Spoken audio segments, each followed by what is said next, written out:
আজকের ঘটনাটি একজন ট্রাক ড্রাইভারকে নিয়ে, যে গত 13 থেকে 14 বছর ধরে ট্রাক নিয়ে বিভিন্ন বুকিংয়ে যান, কখনো শহরের ভেতরে, কখনো শহরের বাইরে।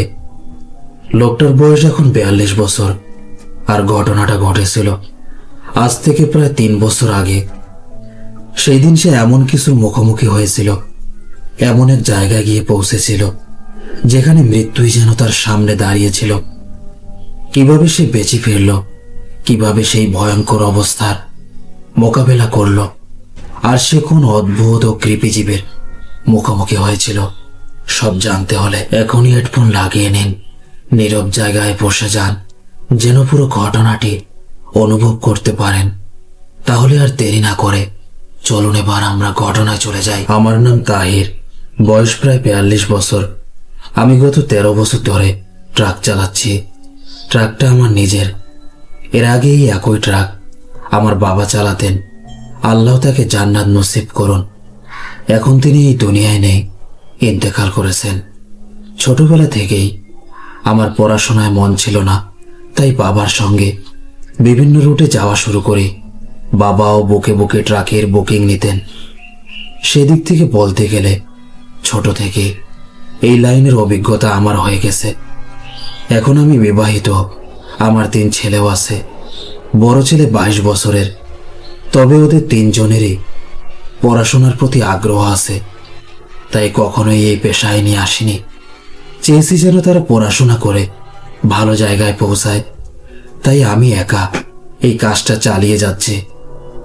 গত 13 বছরের ক্যারিয়ারে এমন কোনো দিন মনে হয় না গেছে যখন আমার কোনো বুকিং পাইনি।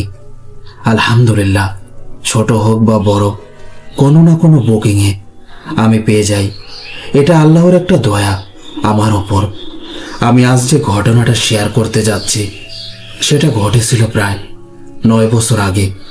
এমন একটি ঘটনা যা চাই না সত্ত্বেও মাঝে মাঝে চোখের সামনে ভেসে ওঠে।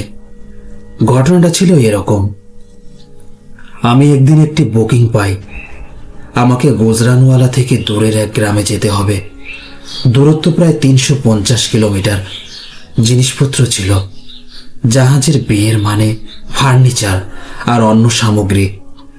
মাস ছিল জানুয়ারি, তীব্র শীত পড়ছিল। যারা আমাকে বুকিং দিয়েছিল তারা জুমার দিন ঠিক করেছিল, তাই আমরা জুমার নামাজ পড়ে দোকানের সামনে পৌঁছে যাই, যেখান থেকে ওই 4টি দোকান থেকে সব মাল তুলতে হতো। 3 থেকে 4টি দোকান ছিল যেখান থেকে আমাদের ফার্নিচার সহ সব জিনিস ট্রাকে লোড করতে হতো। যারা বুকিং করিয়েছিল তারা নিজেদের গাড়ি নিয়ে এসে দাঁড়িয়েছিল। তারা 3 জন ছিল। আমরা প্রায় দুপুর 2টা থেকে মাল লোড করা শুরু করলাম। মাল খুব বেশি না হলেও আলাদা আলাদা দোকান থেকে তুলতে হচ্ছিল। এই কারণেই প্রায় বিকেল 5টা বেজে গেল সব লোড করতে করতে। আর আমি তো জীবনে কখনো রাতের বেলা বাড়ির বাইরে থাকিনি। যত দূরের বুকিংই হোক আমি দিনের বেলাতেই যাত্রা করি, তাই আমি তাদের তাড়াতাড়ি করতে বলছিলাম, কারণ আমাকে আবার বাসাও ফিরতে হতো। 5টার মধ্যে মাল লোড হয়ে গেল। এরপর ছোটখাটো কাজ, মাল বেঁধে ফেলা, পেমেন্ট দেওয়া, এসব করতে করতে 5টা 30 বেজে গেল। আমরা যখন গুজরানওয়ালা থেকে রওনা দিলাম তখন সময় 5টা 30।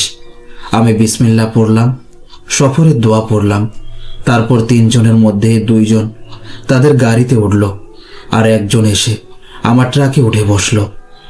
আমার একটা অভ্যাস ছিল, আমি সব সময় নিজের সঙ্গে একটা পিস্তল রাখতাম। যদিও সেটা বৈধ লাইসেন্সের ছিল না, কিন্তু তবুও রাখতাম, যদি আল্লাহ না করুন কোনো বিপদ আপদ আসে এবং অস্ত্র ব্যবহার করার দরকার হয়। তাই অস্ত্রটা আমার কাছে রাখা খুব জরুরি মনে করতাম, বিশেষ করে দূরের বুকিং হলে। যখনই দূরের কোথাও যেতাম গুগল ম্যাপস অন করে নিতাম।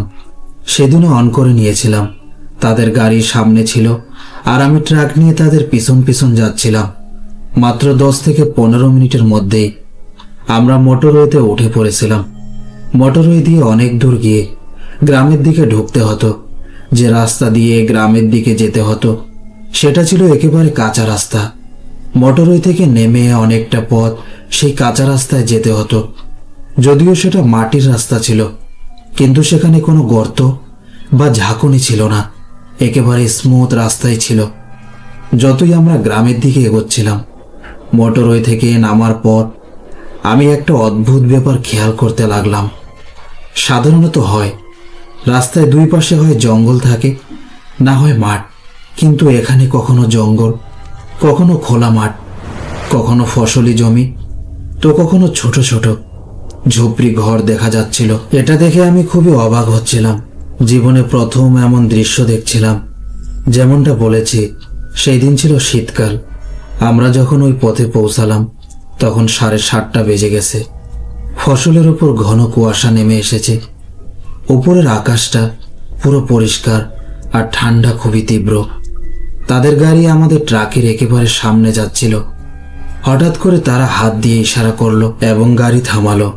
আমিও ট্রাকটাকে পাশে দাঁড় করালাম। সেই পুরো রাস্তায় আমাদের দুটো গাড়ি ছাড়া আর কাউকে দেখা যাচ্ছিল না।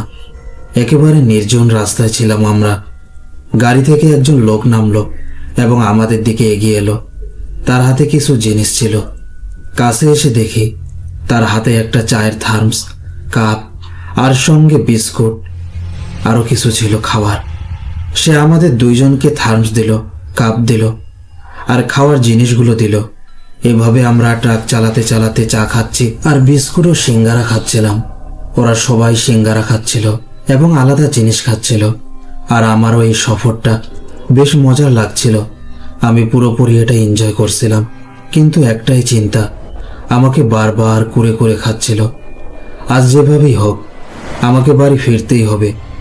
রাতে যদি 2 থেকে 2:30 বেজেও যায় তবুও ফিরতে হবে। আমি গুগল ম্যাপের দিকে তাকিয়ে দেখি মাঝপথে একটা শর্টকাট দেখাচ্ছে, যা প্রায় 25 থেকে 30 কিলোমিটার বাঁচিয়ে দিচ্ছে। কিন্তু তারা বলল আমরা কোনোদিন এই রাস্তায় যাইনি, তাই যাব না। আমি বললাম এই রাস্তা শর্ট, কমপক্ষে 25 থেকে 30 কিলোমিটার কম পড়বে, আমাদের অনেকটা সময় বেঁচে যাবে। কিন্তু তারা আবারও বলল আমরা আগে কখনো এই রাস্তায় যাইনি। সামনে রাস্তা কেমন, ভালো না খারাপ, কোথাও কি গর্ত আছে কিনা কিছুই জানি না। আর যে জিনিসপত্র নিয়েছি এগুলো সব নতুন জিনিস, নষ্ট হলে চলবে না। তাই আমরা যেটা ঠিক করেছি আগের সেই রাস্তাই ভালো। বুকিংও ওদের সাথেই হয়েছিল আর আগের রাস্তায় স্থির ছিল। এতগুলো কিলোমিটারও চলা হয়ে গেছে, তাই তাদের কথা মেনে আমিও সোজা সেই রাস্তা ধরলাম। আমরা প্রায় রাত 10:30টার দিকে তাদের গ্রামে পৌঁছে গেলাম। তাদের বাড়ির সামনে ট্রাক থামালাম। 3 জন লোক নেমে গেল। এরপর আরো 5 থেকে 6 জন এলো, যারা মিলে ট্রাক থেকে তাদের সব জিনিস নামাতে লাগলো। তারা খুব সাবধানতার সঙ্গে সামান্য সামগ্রীও নামাচ্ছিল, কারণ সবই নতুন আর বিয়ের জিনিসপত্র। আমরা যখন সেখানে পৌঁছেছিলাম তখন প্রায় 9টার একটু পরে ছিল আর এখন 10:30 বেজে গেছে। তবে এই সময়ের মধ্যেই সব মালপত্র নেমে গিয়েছে। তারা আমাকে বলল এত রাতে আপনার একা ফিরে যাওয়া ঠিক হবে না, প্রচণ্ড ঠান্ডা, উপরন্তু কুয়াশাও পড়ছে। সবচেয়ে ভালো হয় যদি আপনি রাত আজকে এখানেই থাকেন। আমাদের ড্রয়িং রুম আছে, আপনার জন্য জায়গা করে দেব। আরাম করে খেয়ে দিয়ে সকালে চলে যাবেন। কিন্তু আমি কোনো অবস্থাতেই সেখানে রাত কাটাতে পারতাম না। আমাকে যেভাবেই হোক স্ত্রী আর বাচ্চাদের কাছে ফিরতে হবে। রাস্তা পুরো ফাঁকা ছিল, কোথাও খারাপ রাস্তার অংশও ছিল না। তাই স্পিডে চালালে 2:30টার মধ্যে ঘরে পৌঁছাতে পারবো নিশ্চিত। আমি বললাম আপনাদের অনেক ধন্যবাদ, কিন্তু আমি থাকতে পারবো না। আমার স্ত্রী বাচ্চারা বাসায় একা আছে। তারা বলল চলুন, যেমন আপনার ইচ্ছা। আপনার জন্য যে খাবার প্রস্তুত করা হয়েছিল সেটাও আপনি খেলেন না। তাহলে এমন করুন, খাবারটা প্যাক করে নিয়ে যান, পথে খেয়ে নেবেন, না হলে বাড়িতে গিয়ে খেয়ে নেবেন, যেটা আপনার সুবিধা হয়। তারা খাবারটা প্যাক করে আমাকে দিল। আমি ট্রাকে পানি ভরলাম, ইঞ্জিন আর টায়ারের হাওয়া চেক করলাম। এরপর বিসমিল্লাহ বলে দোয়া পরে বাড়ির পথে রওনা দিলাম। আমি আগের রাস্তায় ধরেছিলাম যেটা দিয়ে এসেছিলাম, কারণ ভাবলাম যদি শর্টকাট নিয়ে ভুল পথে বসি। কিন্তু তাও মাথায় বারবার ঘুরছিল যে 2 মিনিটও আমার জন্য অনেক মূল্যবান। এই শর্টকাট 25 থেকে 30 কিলোমিটার বাঁচাবে। শেষে আমি আল্লাহর নাম নিয়ে সিদ্ধান্ত নিলাম এই শর্টকাট ধরেই যাব। সেই শর্টকাট রাস্তা পড়তেই শুরু করলাম বাড়ির দিকে, মানে আমার শহর গুজরানওয়ালার দিকে। কিন্তু এই রাস্তায় ঢোকার পরে একটা অদ্ভুত ব্যাপার চোখে পড়ল। আমি যেই দিক দিয়ে এসেছিলাম সেই রাস্তাটাও কাঁচা রাস্তা ছিল, মাঝে মধ্যে ফসল, মাঠ, গাছ, সাধারণত গ্রামীণ দৃশ্যই ছিল। কিন্তু এই শর্টকাটটা অদ্ভুত রকমের। এখানে একের পর এক লম্বা অস্বাভাবিক ধরনের উঁচু গাছ, আর কিছুই নেই। এগুলো কেমন ধরনের গাছ আমি ঠিক বুঝতেই পারছিলাম না। এর আগের রাস্তাও কুয়াশা ছিল, কিন্তু সেটা পুরো মাটির সঙ্গে লেগেছিল, নিচু আর সাধারণ। কিন্তু এই রাস্তায় ঢুকতেই কুয়াশাটা অদ্ভুত রকমের ঘন, এতটাই ঘন যে ট্রাক এগোতেই কুয়াশা যেন হঠাৎ শুরু হয়ে গেল, আর সেটা ছিল মারাত্মক ঘন। আমি লক্ষ্য করলাম পেছনের দিকে কুয়াশা অনেকটাই কম, কিন্তু সামনে এই শর্টকাটের ওপর কুয়াশা যেন দেয়াল হয়ে দাঁড়িয়েছে। তবুও আমি সেই রাস্তাতেই চলতে লাগলাম। রাস্তাটার অর্ধেকও পার হয়নি, এমন সময় দেখি রাস্তার পাশে এক বৃদ্ধ দাঁড়িয়ে আছে। তিনি এক ধরনের লম্বা চাদর জড়ানো, হাতে একটা লাঠি, আর আমার ট্রাকের দিকে হাত নাড়ছেন, যেন লিফট চাইছেন। আমি ভাবলাম থামাই ভালো। যাই হোক, আমার কাছে তো পিস্তল ছিলই। যদি মানুষটা খারাপ উদ্দেশ্যের হয়, নিজেকে বাঁচানোর ব্যবস্থা তো আছেই। তাই আমি ট্রাক সাইডে নিয়ে থামালাম। আমি জিজ্ঞেস করলাম, বাবাজি, আপনাকে কোথাও যেতে হবে? তিনি বললেন, হ্যাঁ বেটা, যদি তুই এই দিকেই যাচ্ছিস তবে আমাকে সঙ্গে নিয়ে চল। তার কণ্ঠটা ছিল ভারী, কেঁপে ওঠা। আমি বললাম, চলুন, উঠে বসুন। আমি নিজে ট্রাক থেকে নেমে এলাম, পিস্তলটা পেছন দিকে লুকিয়ে রাখলাম যাতে তিনি দেখতে না পান। তাকে ধরাধরি করে পাশের সিটে বসালাম, তারপর নিজে এসে ড্রাইভিং সিটে বসলাম। পিস্তলটা হাতে লাগালেই রাখলাম যাতে প্রয়োজনে তুলতে পারি। আপনারা হয়তো ভাবছেন, এত ভয় থাকলে লিফট দিলে কেন? কারণ ওনাকে সত্যি অসহায় লাগছিল। ঠান্ডা, কুয়াশা, নির্জন রাস্তা, এমন রাতে একজন বৃদ্ধকে ফেলে যাওয়া মানবিক হতো না। তাই আমি তাকে সঙ্গেই নিলাম। কিন্তু বসার পর তিনি খুব অদ্ভুতভাবে পুরো ট্রাকের ভেতর ঘ্রাণ নিতেই গেল, যেন কিছু একটা গন্ধ খুঁজছেন। আসলে আমি খাবারও সঙ্গে করে এনেছিলাম। যে খাবারটা বাড়ির লোকেরা আমাকে দিয়েছিল, তারা রোজ সহ বেশ ভালো আয়োজনই করেছিল। বাবা বারবার শুকছিলেন। আমি জিজ্ঞেস করলাম, বাবা, কি গন্ধ শুকছেন? তিনি বললেন, বেটা, আমার অনেক ক্ষুধা লেগেছে, আজ কিছু খাইনি। খাবার যেহেতু অনেক ছিল, আমি বললাম, বাবা, সামনে যে সপারের খাবারটা দেখছেন, খুলে খান। ভেতরে রোস্ট, রুটি, সালাদ সব আছে। যতটা খেতে চান খেয়ে নিন, বাকি আমি পরে খাবো। বাবার মুখে হালকা হাসি দেখা গেল। তিনি দ্রুত সপারটা খুললেন আর পাগলের মতো খেতে শুরু করলেন। আমি অবাক হয়ে দেখছিলাম। মনে হচ্ছিল বহুদিন কিছু খাননি, আর কয়েক মিনিটের মধ্যেই তিনি 3 থেকে 4 জনের ভাগের খাবার একাই খেয়ে ফেললেন। এমনকি গোস্তের সব হাড় পর্যন্ত চিবিয়ে খেলেন, একটাও হাড় না রেখে। শুধু সালাদ আর মিষ্টিটুকু আনটাচ রইল। আমি বললাম, বাবা, মিষ্টিটাও খান। তিনি আবার ভারী কণ্ঠে বললেন, না বেটা, যা পছন্দ ছিল সেটা খেয়ে নিয়েছি। এরপর তিনি সপারটা আবার ভাঁজ করে ঠিক জায়গায় রেখে দিলেন। সপারটা তিনি আবার গুছিয়ে রেখে দিলেন।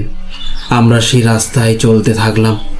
কিছুক্ষণ পরে দেখি ঠিক আমার সামনে একটা মাজার এসে পড়েছে, আর তারপর আর কোনো রাস্তা নেই। 2 পাশে শুধু ক্ষেত, আর সেই ক্ষেত জুড়ে পানি দাঁড়িয়ে আছে। সামনে শুধু মাজার, আর তার পাশে ঘন কুয়াশা।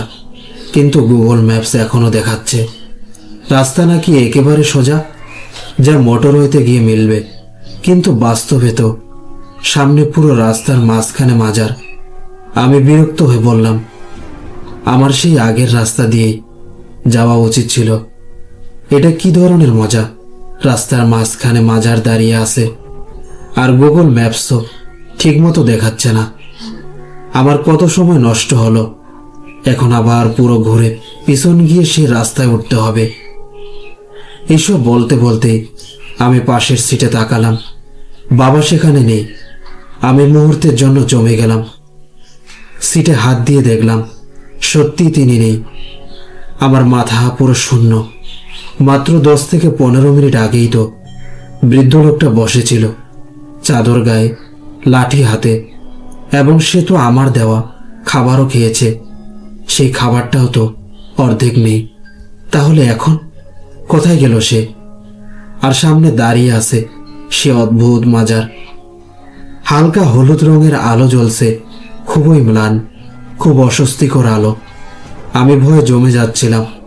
এখন বুঝতে পারছিলাম হয়তো এই কারণে ওরা আমাকে শর্টকাটে যেতে নিষেধ করেছিল। এখানে হয়তো কিছু আছে, কোনো সত্তা, কোনো ছায়া। এমন সময় আমি ক্ষেতের দিকে তাকাতেই দেখি দূরে কুয়াশার ভেতর মানুষের মতো কিছু একদল অবয়ব। তারা হাত পায়ের ভর দিয়ে খুব ধীরে এগিয়ে আসছে মাজারের হলুদ আলোয়। তাদের ছায়া কেবলমাত্র অস্পষ্টভাবে দেখা যাচ্ছে। আমার মনে হলো ওরা যেন মানুষের মতো নয়, ওরা কিছু অন্যরকম। আমার বুক কেঁপে উঠল। সঙ্গে সঙ্গে আমি ট্রাক লক করলাম, জানালাগুলো পুরো তুলে দিলাম। ভয় যেন শরীরের রক্ত পর্যন্ত জমিয়ে দিচ্ছে। রাস্তাটা খুব সরু, ট্রাক ঘোরাও কঠিন। তবুও আমি ধীরে ধীরে ট্রাক ঘোরাতে শুরু করলাম। যে ট্রাকের হেডলাইট ক্ষেতের দিকে পড়ল, আমার গা শিউরে উঠল। দেখছি যেন মৃত মানুষদের মতো অবয়ব। মুখের রং একেবারে ফ্যাকাশে, রক্তহীন। হাড় গোড়ায় চামড়া শুধু লেগে আছে, সাদা কাপড়ে ঢাকা, ঠিক যেন কাফনে মোড়া দেহ। ওরা আমার দিকেই ধীরে ধীরে আসছে, যদিও দূরে, কিন্তু নিশ্চিতভাবেই আমার দিকেই। আমার শরীর ঠান্ডা হয়ে গেল, স্টিয়ারিং ধরা শক্ত হয়ে গেল। হাত কাজই করছিল না, তবুও কোনোভাবে সাহস করে স্টিয়ারিং ঘোরাতে লাগলাম। ঠিক তখনই দেখি মাজারের ভেতর থেকে বের হয়ে আসছে সেই একই বাবা যে কিছুক্ষণ আগে আমার পাশে বসেছিল।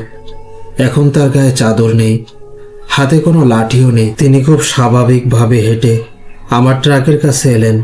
তারপর ভারী গলায় বললেন, ভয় পেও না বেটা, ওরা আমার লোকজন, ওরা তোমাকে কিছু বলবে না। ওরা জানে না তুমি আমার সঙ্গে আসো। এখনই ওরা পেছনে চলে যাবে। আমি দুই পাশে তাকালাম, দেখি যেসব সাদা কাপড় ঢাকা অবয়ব এগিয়ে এসেছিল তারা মিলিয়ে গেছে। সেখানে আর কোনো মানুষ বা অবয়ব নেই। সবকিছু হঠাৎ করেই অদৃশ্য। ওটা দেখে আমার যেন বাঁচার স্বাদ ফিরে এলো। তবু ওই বুড়ো মানুষটার প্রতি ভীষণ ভয় রয়ে গেল। আসলে কে আপনি? তখন সে বলল, আমি একজন জিন, আর আমি এই মাজারেরই জিন। তুমি আমার সাহায্য করেছিলে এই ভেবে না যে আমি তোমাকে ক্ষতি করতে পারি। গভীর রাতে তুমি আমাকে তোমার গাড়িতে জায়গা দিলে, আমাকে খাবার দিলে, তাই এখন আমার পালা, আমি তোমাকে সাহায্য করি। এই যে সামনে যেটা তুমি দেখতে পাচ্ছ, এই মাজারের সামনে দিয়েই তুমি যেতে পারবে। তোমার আর ফিরে যাওয়ার দরকার নেই। আর এটা নাও, একটা তাবিজ। তাবিজটা নিতে হলে আমাকে কাজ নামাতে হবে। কিন্তু আমি ভীষণ ভয় পাচ্ছিলাম। তখন আমি তাকে বললাম, আমি আপনার থেকে খুব ভয় পাচ্ছি। উনি বললেন, যখন তুমি জানতেই না যে আমি জিন, তখন তো আমাকে দেখে তোমার কোনো ভয় লাগছিল না। আর এখনো তো আমি সেই একই মানুষের ছদ্মবেশেই আছি। তাই ভয় পেও না, এই তাবিজটা নাও। আমি কাপা হাতে কাজ নামালাম।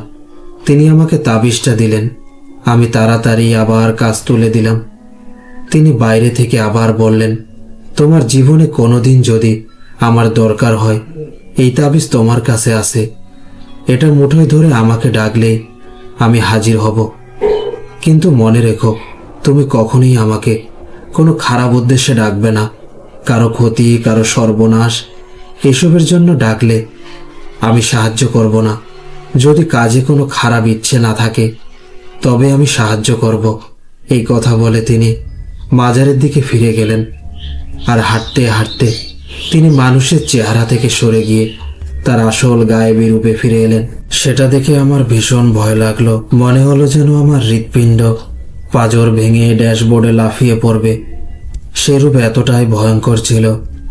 আর তিনি মাজারে ঢোকার পর মাজারটাও গায়েব হয়ে গেল, আর তিনি নিজেও। আর আমার সামনে পরিষ্কার ফাঁকা রাস্তা। আমি কাঁপতে থাকা ঠান্ডা শরীর নিয়ে সাহস করে আবার ট্রাক চালানো শুরু করলাম। মোটরওয়েতে পৌঁছে ট্রাক ঘুরিয়ে সোজা বাড়ির দিকে রওনা দিলাম।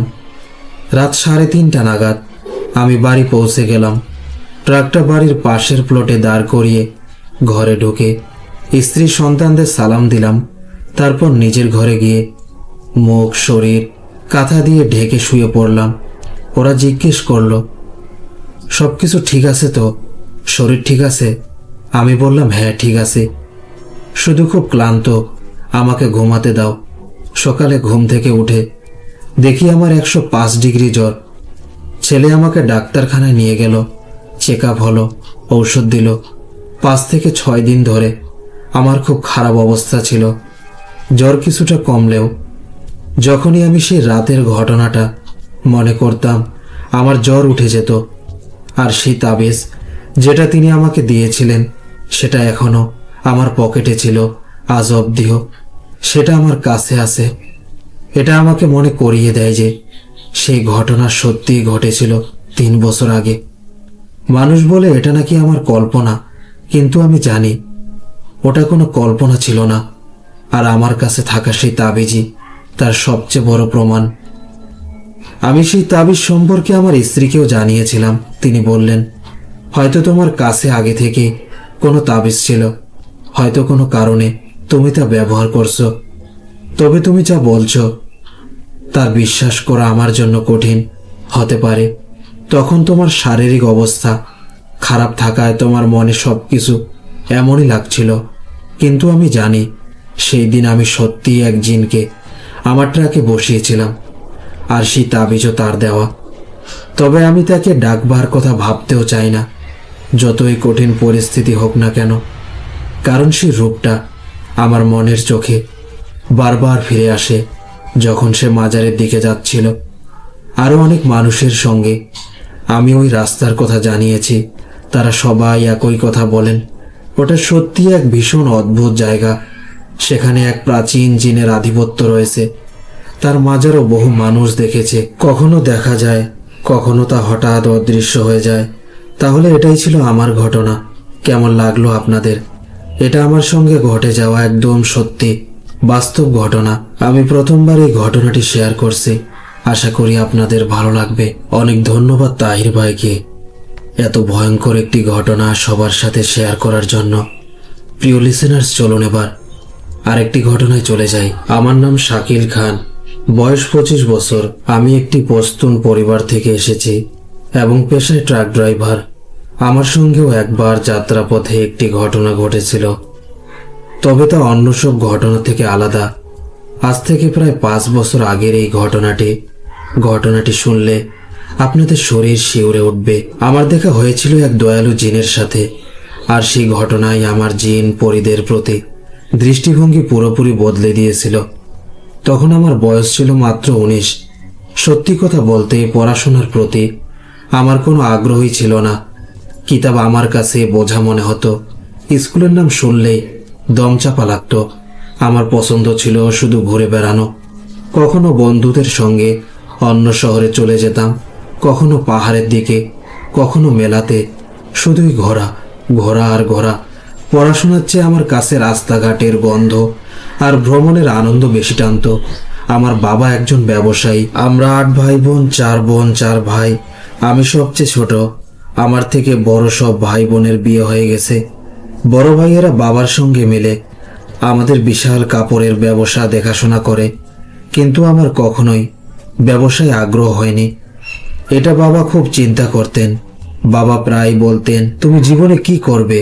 পড়াশোনা পছন্দ না, কাজেও মন দাও না, শেষ পর্যন্ত চাওটা কি? তখন বয়স কম ছিল, এক কান দিয়ে শুনতাম আর এক কান দিয়ে বেরিয়ে যেত। আমার সবচেয়ে বড় বোনের স্বামী, নাম পারভেজ, প্রায় 30 বছর ধরে ট্রাক ড্রাইভার, ভালোই আয় করেন এবং দেশের দূর দূরান্তে ভ্রমণ করেন। তিনি পরামর্শ দিলেন, তুমিও ট্রাক চালাও, ঘোরাঘুরি হবে, আয় রোজগারও হবে। সবাই এই ধারণা ভালোভাবে নিল, আর আমিও রাজি হয়ে গেলাম। এইভাবে আমি ট্রাক চালানো শুরু করি। তারপর থেকে পাকিস্তানের এক প্রান্ত থেকে আরেক প্রান্তে ঘুরে বেড়ানো আমার জীবনের অংশ হয়ে গেল।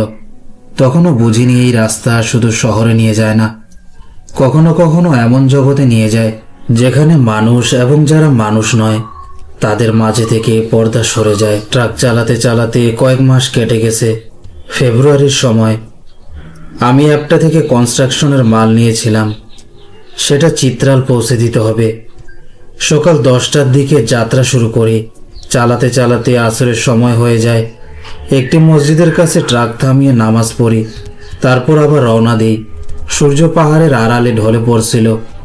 আবহাওয়া ছিল খুব সুন্দর, ঠান্ডা বাতাস বইছিল, চারদিকে সবুজ শ্যামল উপত্যকা। কোথাও কোথাও রাস্তার ধারে বরফ জমে আছে, পাহাড়ের নিচ দিয়ে ঝর্ণার পানি বয়ে চলেছে। ট্রাক ধীরে ধীরে পাহাড়ের ফাঁক দিয়ে এগোচ্ছিল। রাস্তা অনেক জায়গায় ভাঙা, একটুও ভুল করলে ট্রাক সোজা নিচের গভীর খাদে পড়ে যাবে। টেপ রেকর্ডার পোস্ত গান লাগানো ছিল আর আমি নিজেও গুনগুন করছিলাম। পুরো ভ্রমণের আনন্দ ছিল। হঠাৎ আমার চোখ রাস্তার উপর পাশে গিয়ে থামলো। রাস্তার ধারে একজন বৃদ্ধ হাঁটছিলেন। তার চুল লম্বা ছিল, এত লম্বা যে কোমরের নিচে নেমে গেছে। দাড়ি এত ঘন আর লম্বা, বুকের নিচ পর্যন্ত পৌঁছে। শরীর একটু ঝুঁকে আছে, হাতে কাঠের লাঠি, পিঠে সবুজ রঙের একটা ব্যাগ। আমি তার কাছে গিয়ে ট্রাক থামিয়ে দিলাম। মনে হলো হয়তো বুড়ো মানুষটির কোনো যানবাহনের দরকার হতে পারে। এমন লম্বা রাস্তা, একটু জিজ্ঞেস করতেই পারে। আমি কাজ নামিয়ে ডাকলাম, বাবাজি, আপনাকে সামনে পর্যন্ত ছেড়ে দেব? বৃদ্ধ খুব ধীরে হাঁটছিলেন, থামলেন না, কিছু বললেনও না, শুধু মাথা উঠিয়ে আমার দিকে তাকালেন। হালকা হাসি দিয়ে হাত দিয়ে না ইশারা করলেন। তার চোখ দুটো অত্যন্ত উজ্জ্বল, মুখে অপূর্ব নূর। বয়স অনুযায়ী তিনি বেশ জীর্ণ দেখাচ্ছিলেন। আমি মনে মনে ভাবলাম হয়তো কাছেই কোথাও যাচ্ছেন। সীসা তুলে আবার ট্রাক চালিয়ে দিলাম। প্রায় 6 থেকে 7 কিলোমিটার এগিয়ে আমি যখন একটা বাঁক নিলাম, হঠাৎ আবার সেই একই বৃদ্ধকে দেখলাম। এটা দেখে আমি স্তব্ধ, কিভাবে সম্ভব? তারপর মনে হলো হয়তো অন্য কেউ হবে, কিন্তু কাছে গিয়ে কাজ নামিয়ে ভালো করে তাকাতেই বুঝলাম এটাই সেই মানুষ। একই চুল, একই দাড়ি, একই লাঠি, একই সবুজ ব্যাগ এবং একইভাবে রাস্তার ধারে হাঁটছেন। আমি আবার তার কাছে গিয়ে ব্রেক ধরলাম। মনে মনে হিসাব মেলাতে লাগলাম। এই তো কিছুক্ষণ আগে পিছনে ছিলেন, তাহলে এত দূর এত দ্রুত এসে পড়লেন কিভাবে? আমি একটু ঝুঁকে জিজ্ঞেস করলাম, বাবাজি কোথায় যাচ্ছেন? তিনি আবার তাকালেন, ঠিক আগের মতো একই হাসি, একইভাবে হাত দিয়ে না ইশারা করলেন। কিছু না বলেই হাঁটা শুরু করলেন। এইবার আমার বুকের ভেতর ধুকপুকানি শুরু হলো। মাথায় হাজারটা প্রশ্ন ঘুরতে লাগলো। এদিকে সন্ধ্যার অন্ধকারও নেমে আসছিল। আমি আল্লাহর নাম নিয়ে ট্রাক চালালাম এবং টেপ বন্ধ করে দিলাম। তার বদলে কোরআন শরীফের তিলাওয়াত চালু করলাম। কিন্তু এটি এখানেই শেষ হয়নি। আরও 3 কিলোমিটার পরে আবার সেই বৃদ্ধ। তবে এবার আমি থামলাম না, চোখ সরিয়ে এগিয়ে গেলাম। কিছুক্ষণ পর আবার চোখে পড়ল, তারপর আবার। এভাবে আমি 6 বার তার পাশ দিয়ে গেছি, আর প্রতিবারই তিনি কোনোভাবে আমার সামনে এসে দাঁড়াচ্ছিলেন। এবার আমার অবস্থা খারাপ হয়ে গেল। হাত কাঁপছিল, ঠান্ডা বাড়ছিল, অথচ আমার শরীরে ঘাম বের হতে লাগলো। আমি আস্তাগফিরুল্লাহ পড়া শুরু করলাম।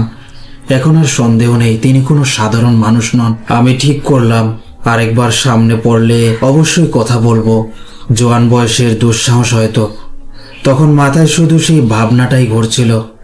শেষবার যেখানটায় তাকে দেখলাম সেটা ছিল এক অসম্ভব সুন্দর খোলা উপত্যকা। ঠান্ডা বাতাস বইছিল, সামনে পেছনে ছিল সবুজে ঢাকা উপত্যকা। কোথাও কোথাও রাস্তায় জমে থাকা বরফও চোখে পড়ছিল। পাহাড়ের নিচ দিয়ে স্বচ্ছ ঝর্ণাগুলো বয়ে যাচ্ছিল। আমি গাড়ি পুরো থামিয়ে পাশে দাঁড় করালাম। ট্রাক থেকে নেমে সরাসরি তার দিকে এগোলাম। কাপা গলায় বললাম, বাবাজি, আল্লাহর ওয়াস্তে বলুন আপনি কে, আর প্রতিবার আমার সামনে কিভাবে চলে আসেন? এটা আপনাকে 7বার দেখছি। বুড়ো এবার আমার দিকে তাকালেন। একই শান্ত হাসি, একই ঝলমলে চোখ। এইবার প্রথমবার তিনি কথা বললেন। তার কণ্ঠ ছিল গভীর কিন্তু খুবই নরম। সে আমার নাম ধরে ডাকলো। নিজের নাম শুনে আমার শরীর কেঁপে উঠল। তিনি বললেন, ভয় পেও না, আমি তোমার কোনো ক্ষতি করব না। আমি তোতলাতে তোতলাতে বললাম, আপনি আমার নাম জানলেন কিভাবে? তিনি লাঠি মাটিতে রেখে বসে পড়লেন। আমাকে ইশারা করে পাশে বসালেন। আমি ভয় পেয়ে চুপচাপ বসলাম। তিনি বলতে শুরু করলেন, বেটা, আমি এই উপত্যকার মুসাফির। শত শত বছর ধরে আমি একটি জিনজাত, আর আমার বয়স প্রায় 700-ও বেশি। আমার ঠিকানা এই পথগুলোই, আর সারা জীবন আমি বিপদে পড়া পথিকদের সাহায্য করেছি। তিনি আবার বললেন, তুমি এখনো খুব কম বয়সী, অনেক কিছু শেখার বাকি। তোমার মন ভালো, সে কারণেই আমি তোমার সামনে প্রকাশ হলাম। কিন্তু মনে রেখো, কখনো কোনো রহস্যময় মানুষ দেখলে থামবে না। তুমি জানো না কার নিয়ত কেমন। আল্লাহ সব রকমের সৃষ্টি করেছেন, কারো উদ্দেশ্য ভালো, কারো নয়। তাই আল্লাহর উপর ভরসা রাখবে, আর অচেনা কাউকে সহজে বিশ্বাস করবে না। এসব শুনে আমি গভীর চিন্তায় পড়ে গেলাম। সত্যি, এখানে কেউ আমাকে ক্ষতি করতেও পারত। বাবা তার সবুজ থলে তুললেন, ভেতরে রুটি, পানি আর একটি পুরনো তসবিহ।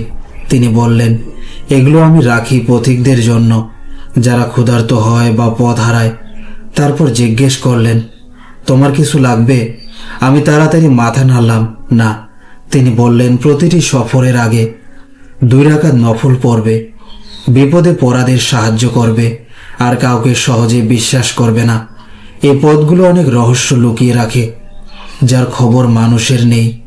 তারপর তিনি দাঁড়ালেন, আমিও দাঁড়ালাম। শেষবার তিনি বললেন, এখন সোজা চলে যাও, তোমার কিছু হবে না। তিনি আমার মাথায় হাত বুলিয়ে এগিয়ে গেলেন, আর হঠাৎ তিনি যেন বাতাসে মিলিয়ে গেলেন। না লাঠি, না থলে, না পায়ের চিহ্ন, কোনো কিছুই নেই। সামনে ছিল শুধু ফাঁকা রাস্তা, চারপাশে নিস্তব্ধ উপত্যকা, ঝর্ণার শব্দ আর বাতাসের হাওয়া। ফেরার পথে আর কখনো তাকে দেখিনি। আমি বিশ্বাসই করতে পারছিলাম না এটা আমার সাথে ঠিক কি ঘটল। আমি চিত্রালে পৌঁছে মাল নামিয়ে দিলাম এবং বাড়ি ফিরে এলাম।